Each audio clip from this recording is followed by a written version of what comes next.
Bueno, pues ya está con nosotros Fernando Ávila y vaya que hay tela de dónde cortar. Fernando, ¿cómo te va? Jaime, muy buenos días. Un enorme gusto saludarte a ti y a todos los medios del auditorio. En efecto, una semana más que movida, como bien dices. Más que movida. A ver, pero el tema de la Suprema Corte de Justicia de la Nación, ¿lo tengo que tratar contigo cuando tu análisis va en el orden político o lo tengo que tratar con un jurista? Me parece que, por supuesto, tiene que ir en los dos caminos. No puede leerse de manera distinta. Si bien es cierto que una renuncia de un ministro de la Suprema Corte de Justicia impacta directamente en el ámbito de lo jurídico, lo cierto es que no puede separarse, no puede divorciarse de una lectura política que puede llegar a tener precisamente por las condiciones que en este momento se viven en el país. Lo mencionaba incluso Arturo Sánchez un poco más temprano, estas características que tiene la conformación a partir de 1994 de la Suprema Corte, en donde se va garantizando justamente que cada uno de los distintos gobiernos que se van constituyendo a lo largo del tiempo no puedan tener algún ascendente importante por encima de la Suprema Corte,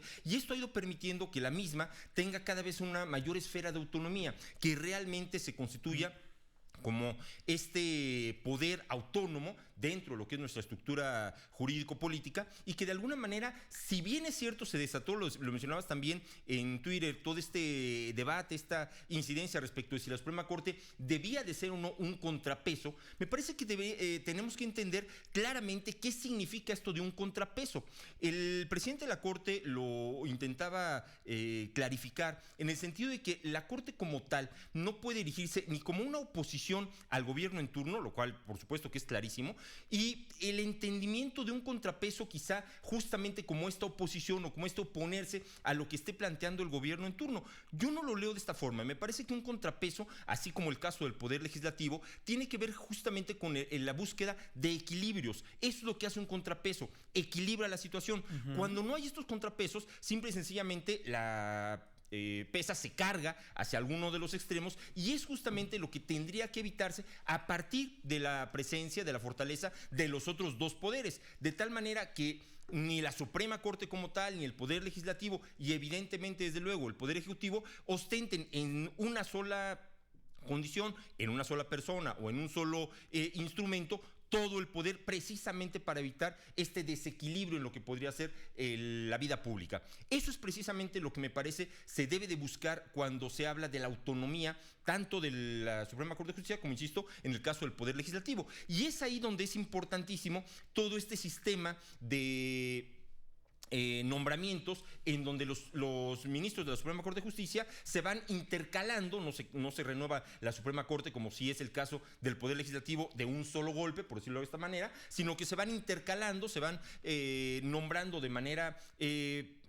periódica, de forma tal que en efecto no haya una incidencia, un ascendente de gobierno alguno sobre lo que pueden ser las decisiones de la Suprema Corte. Alguien lo decía en Twitter, ahorita continúa, ahorita te voy a encontrar una de las respuestas, porque se abrió un largo debate por con supuesto, Diego Valadez interesantísimo, y con el ministro presidente Arturo Saldívar sobre esa postura. Y que precisamente, justo como lo mencionabas, tendría que ver en estas dos vertientes, tanto el debate jurídico respecto de cuál es el papel jurídico que debe tener la Suprema Corte, y que me parecería es incuestionable e innegable que lo que estaríamos buscando, también se mencionaba un poco más temprano, es que los ministros de la Suprema Corte, que son los que saben de derecho, que son los que saben de leyes, apliquen imparcialmente esta interpretación y decidan en función precisamente de lo que es la propia ley. Y por supuesto también la lectura política respecto de cuál es el papel en términos de esta percepción política que puede llegar a tener la Suprema Corte en ese sentido. Sin perder de vista también, y esto es quizá lo más interesante, Jaime, amigos del auditorio, que si bien es cierto, la Suprema Corte como tal y los ministros desde luego son los expertos en el ramo jurídico,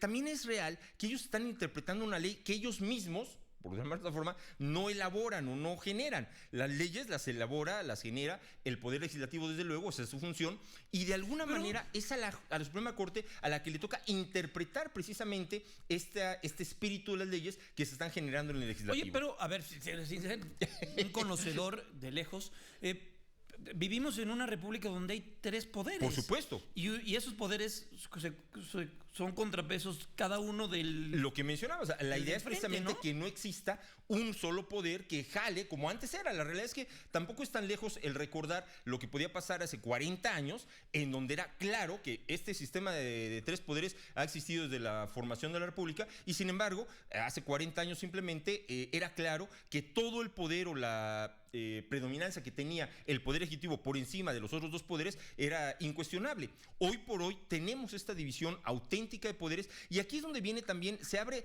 una baraja de debates interesante, porque por un lado se está cuestionando hoy el método de selección de ministros de la Suprema Corte en función de que sea una propuesta del presidente de la República, avalada por supuesto por el Senado, cuando se plantea que quizá el método no es el adecuado. Al final no tiene tanto que ver quién haga como tal la propuesta o la terna en este caso, sino realmente cómo está constituido nuestro sistema de representación, porque finalmente hoy por hoy el partido del presidente de la República está también y tiene el predominio suficiente en la propia Cámara de Diputados, un ascendente importantísimo en la Cámara de Senadores, que independientemente, insisto, de que la terna, por ejemplo, pudiera surgir de uno u de otro poder, me parece que el resultado vendría a ser el mismo. Entonces, no hay que politizar de más una situación que está prevista en la ley precisamente para, dentro de lo que cabe, intentar evitar en la medida de lo posible que quizás se cargue demasiado la balanza hacia uno u otro extremo. Mira, algunas respuestas al Twitter de Diego Valadez. Lo que @dvaladez dice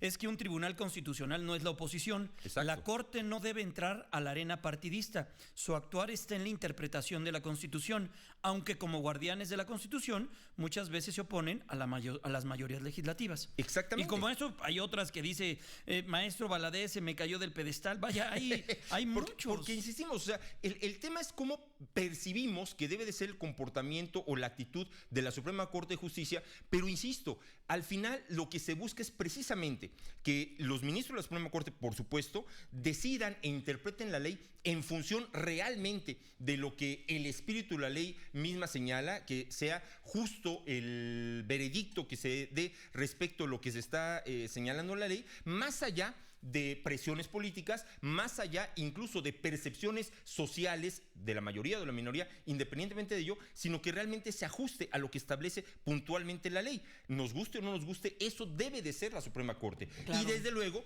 que si nos vamos en esa línea, sí se convertiría en un auténtico contrapeso en los hechos respecto de eventuales determinaciones que, insisto, pueden llegar a tener cualquiera de los otros dos poderes, tanto el Ejecutivo como el Legislativo, que pretendieran cargar la balanza hacia uno u otro extremo. La Suprema Corte en este caso se convertiría en el fiel de la balanza precisamente para evitar que sucediera una cosa como esa. Pues vamos a ver qué es lo que sucede, porque esto se va a llevar a discusión. Primero se va a continuar con el proceso el martes. Por supuesto, así es. Porque la Cámara de Senadores tiene todavía que dar su punto. Por supuesto, tendrá que validar de alguna suerte la renuncia como tal del ministro. Porque la renuncia debe de ser por motivo grave. Bueno, eso es lo que prevé la Constitución. Ya es ahí nuevamente el punto en donde se tendrá que valorar cuáles son los argumentos que está presentando el ministro Medina Mora para separarse de su cargo en estas condiciones y que de alguna manera los senadores validen que es precisamente una causa grave en cumplimiento con la Constitución. Pues y una vez que esto suceda, se inicia el procedimiento formal de nombramiento de un nuevo ministro de la Corte. Y que el presidente envíe la terna. Por supuesto. Y se apruebe en el Senado de la República. En la República y bueno,